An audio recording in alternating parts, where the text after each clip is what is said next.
Hi, this is Terry Vitone, the host of Unrestrained, a CPI podcast.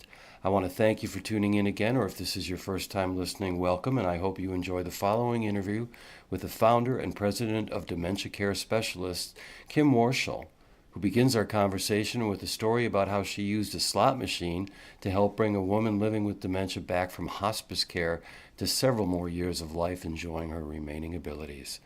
After you've enjoyed the podcast, please don't forget to subscribe, tell a friend, or leave a comment. Thank you. Welcome to Unrestrained, the podcast series from CPI. Here you can enjoy conversations where professionals on all sides of crisis and behavior management relax and open up about themselves, their workplace, and their clients. You'll get the latest tips and trends from the best in the business, so tune in often to integrate their experiences with your own. Hello and welcome to Unrestrained, a CPI podcast series. My guest today is Kim Warchol. She is the founder of Dementia Care Specialists, a division of CPI, and the creator of the Warchol Best-Abilities Care Model. Hello and welcome, Kim. Thank you, Terry. Thank you. Today we're going to talk with Kim about her groundbreaking work creating the Warchol Best-Abilities Care Model, building on the work of memory care and person-centered care pioneers like Claudia Allen and Dr. Kitwood. Kim developed a model of care for those living with Alzheimer's and dementia based on the fact that there are remaining abilities at every stage of the disease, and that the most humane and effective care plans utilize and celebrate an individual's best ability to function. In today's interview, we're going to talk with Kim about how the model was developed, why implementation of the model in memory care facilities is dramatically improving outcomes, talk about how facilities are using it today, and close with how you can bring the Warchol Best-Abilities Care Model to your memory care or assisted living facility right away. All right, Kim, let's start our interview today with a story about how the Warchol Best-Abilities Care Model has helped a person living with Alzheimer's and dementia in a real-life scenario. Sure. Well, as I kind of go into that story, Terry, I'll just say that, for a long time I've been working in healthcare, and it was always a dead-end street for me to be thinking about them from the perspective of rehabilitation, which is what, as an occupational therapist, I was taught to do, and it's a lot of the medical approach that we take.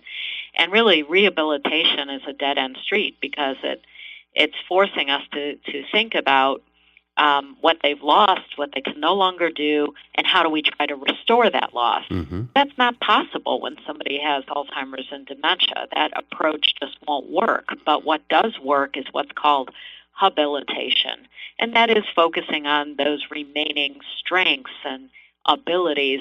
And then it's our job, really, as care providers to figure out how do I adapt the world around them so that they can use the abilities they have at this moment or in this phase of their disease. So I think that was a big epiphany for me, that I had really been using the wrong approach for this very important group of people with dementia.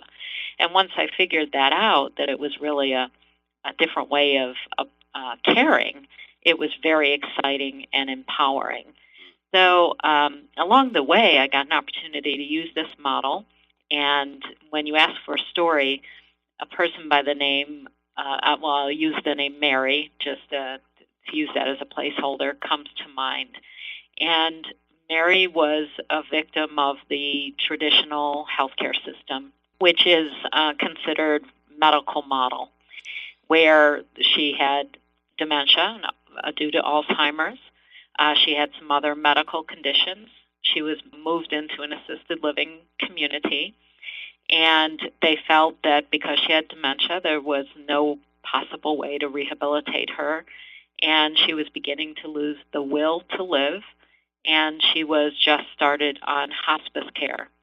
And her daughter called me. I was working at a memory care community in the area that was using my model, and her daughter called me and said, "My mom's living at this other community right now, but she's really not living. She's actually in the process of dying. Can you go and meet her, because I don't want to give up on her. I think there's still life in there." So I went out and met her mom. Again, her mom's name, we'll call her Mary. And I went and met Mary, and I brought my director of nursing with me. And as soon as we met Mary, we did see that little spark in her eye that her daughter was talking about. It still seemed like it was there. And we asked her daughter to tell us about Mary, everything she could. Who is Mary? What did she do for a living? What makes her happy and makes her smile?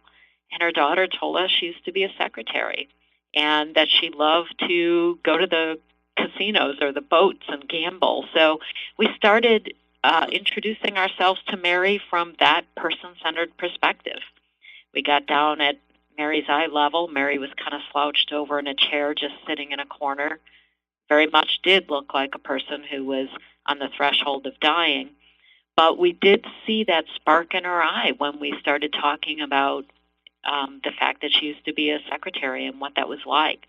And this particular facility happened to have a little, what they call life station around office supplies and office work. So we brought Mary over there and put her in front of the old standard typewriter.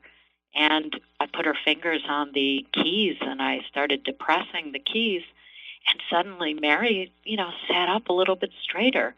And she looked, her eyes opened, and she looked interested in what we were engaging her in.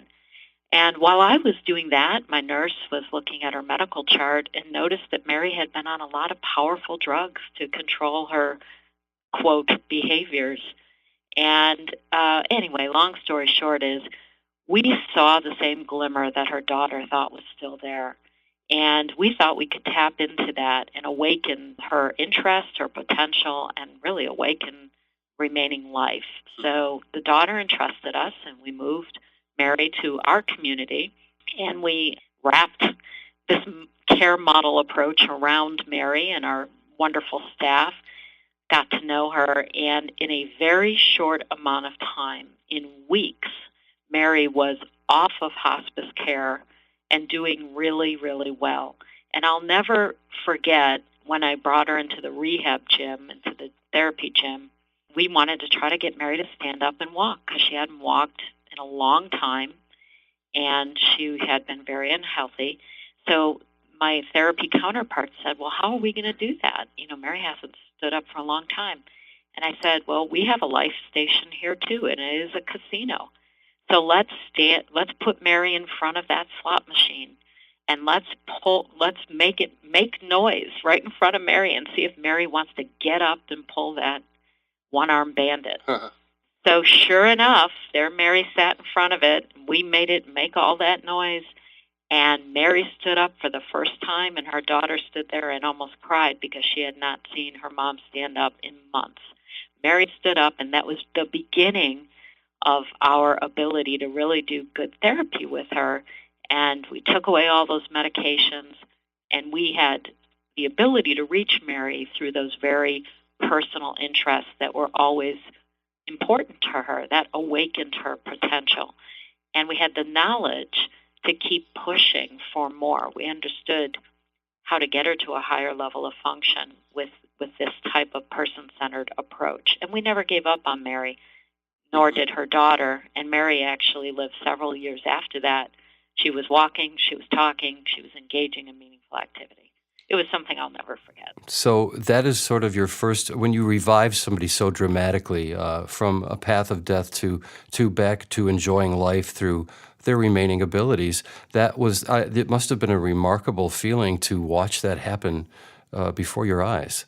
Yeah, it was, Terry, and it was dramatic too, and it was quickly dramatic. And I wonder how many people like Mary are out there just waiting to have their life reawakened with this type of approach. So did you, that gets to my next question about how the Warchol Best-Abilities Care Model was developed. I read a CPI blog post you authored in which you wrote, quote, I got tired of writing patient not appropriate for occupational therapy because of their severe cognitive limitations.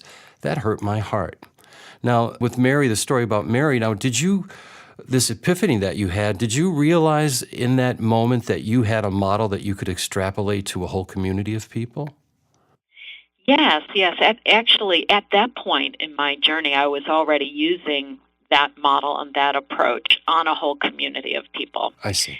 But prior to that, it was sort of my own awakening that, that the whole reason I created this model is that I had done it wrong for so long. I had focused on whenever somebody has a medical condition, I have to restore it or fix it. And quite frankly, that does not work when a person has a chronic progressive disease like dementia. So it was me hearing Claudia Allen for the first time, who was just a brilliant, passionate pioneer in the occupational therapy world, who started changing my frame of reference. When somebody has a disability like that, you just have to discover what they're capable of in this moment, in that phase of their disease process, and then make the most of those capabilities in that moment. And that's really what I learned a few years into my therapy career, that I then started putting into this Warchol Best-Abilities Care Model system. I see. So there was a cumulative, your experience as a clinician where you realized that because this was hurting your heart and you could see that the care that was prescribed for the patient was ultimately going to be ineffective. Was that sort of the stimulus that made you rethink the paradigm? Yeah, very much so. Yeah, very much. And I think another rethinking of the paradigm, it's not just shifting our focus from what a person can't do to what they can do. That's part of it. But the other part of the paradigm shift is moving out of that medical model to that social or person-centered model. And that's the other really key piece of all of this, is anything we ever do with an individual in care should always first and foremost be built around who that person is. We should never prioritize their medical conditions at the expense of making sure we understand who that person has been, who they still are, and what their goals are. And that was the other real, I think, shift, and that's a huge part of the Warchol Best-Abilities Care Model. I guess I never realized how important that was in the beginning, and I came to learn that through my years as a clinician.